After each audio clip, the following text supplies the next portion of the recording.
Hi, Olivia. How you doing? I'm good. How are you doing? I'm great. I get to talk with you, and congratulations on everything you do. I really loved you in Magicians. Oh, Uh, thank you. what a great series that was, and heading into Touch Me, a bit different for you. Do you enjoy wearing all these different hats and skins as your acting, goes on? Yeah, I love it. I love getting to play different kinds of characters, and I feel really lucky I've gotten to work in the sci-fi and horror genre so much because I love them deeply. I'm such a fan of them, so I feel really lucky that I've gotten to be a part of it. And yeah, I mean, Alice Quinn on The Magicians couldn't be any more different than Joey in Touch Me. So, but there's a little bit of me in both of them. So yeah.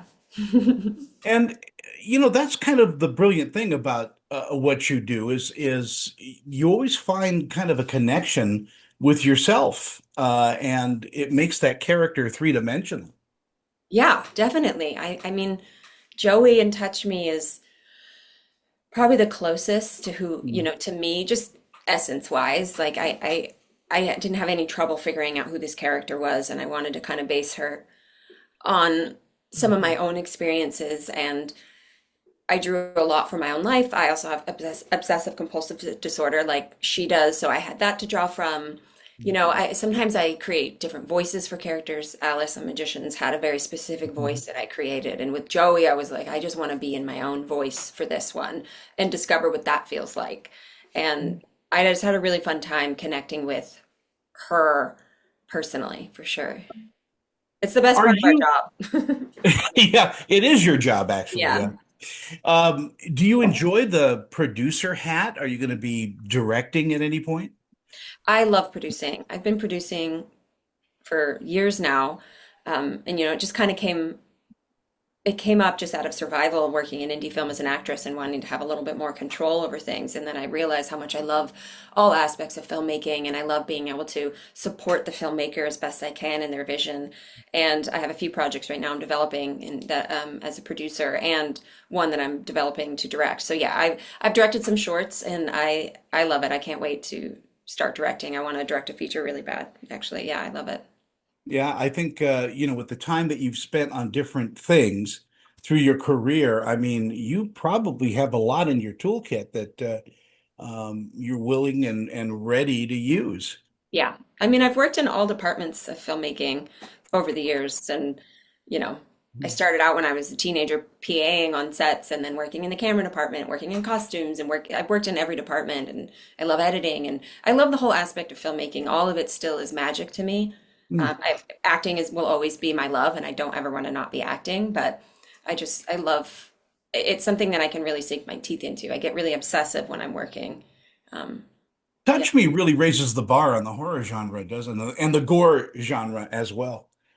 Yeah, I think Addison did a beautiful job of like making it, you know, scary but silly and gooey but like beautiful. I don't know. It's just such a nice blend of all of it. And none of the film feels like salacious or gratuitous in any way. I think that fans of horror are going to get something from it. I think it kind of delivers on a lot of different things. I feel like I think people will feel heard and seen, and they'll be entertained. And yeah, I mean, I love getting covered in blood and goo. I mean, I'm such a nerd Well, for who that. doesn't? I know. Yeah.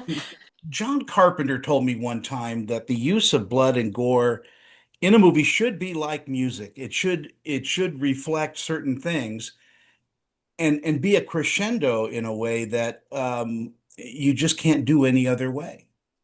Yeah. It should accent what you're trying to say. It shouldn't, I mean, there's a lot, there's parts of the horror industry that are just for shock value, and that's not necessarily my favorite kind of horror. I don't really like working in that. I want it to mean something and have, a purpose behind it, which yeah, I think that that's a really fascinating way of putting it. And I think that this film delivers on that. It really does, and all the time it's winking at the audience because we know that we know, and Yeah. it's so well done that way. And what do you think audiences will take away from it? I'm like nervous. I don't know. I'm so excited for it to be out in the world. I hope people leave the theater really happy and feeling like self-reflective and have related to something that was in the film, but also feel like, wow, that was silly and entertaining. What did I just watch? I feel like a lot of people like at festivals and when we were testing the film, when we were still in the edit, like everyone walked out like, wow, I've never seen anything like that or felt anything like that. And that's what I want. I want people to come out of this theater with like a unique experience from this movie. And yeah, I don't know, maybe it'll inspire them to go to therapy. I don't know. Or cure them immediately. Yeah. Oh, that would be great.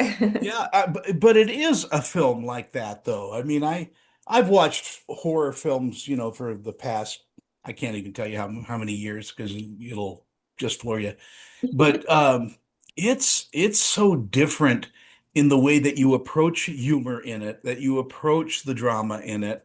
And yet it just, like I said, it's just a wonderful Saturday afternoon that I remember, a popcorn muncher, an edge of your seat thriller, and you do so well in this. Oh, thank you. That's very kind. Yeah, I had a Um, great job. I had a great time with this character in this movie. do you lean, toward more dramatic roles or comedy roles? I mean, do you have a preference as an actor? I feel like my career, I'm lucky. I've had a real balance of both. I did so much comedy in the beginning of my career, and I love it. But I would say I probably enjoy doing drama more Hmm. because selfishly it's cathartic, and there's something, I'm an actor, like I'm self-indulgent in the work, like I want to feel something at the end of the day. So it's nice when you get to go really deep with a character. But sometimes comedy is the most rewarding because in the audience, when you sit, like when I sit in a movie like this in the audience and watch them and they're laughing, I'm like, oh my God, there's like nothing like being able to make an audience laugh. I could never do stand-up because I would be terrified to be on a stage, but it is addicting to hear an audience laugh. I love doing both. I don't really have a preference. I think it's really character and filmmaker driven for me. I've got a minute left, and I enjoy talking to you too much. So, I mean, I could be an hour. Um, I want to leave you with something probably no one is going to talk to you about. The score in this is just beautiful. The score is stunning. And when we were in the edit on this film and we didn't have the score yet, we were like, oh man, how is it going to come together? Because it's every piece, I mean, with all movies, every piece is important. If it doesn't all work, nothing works.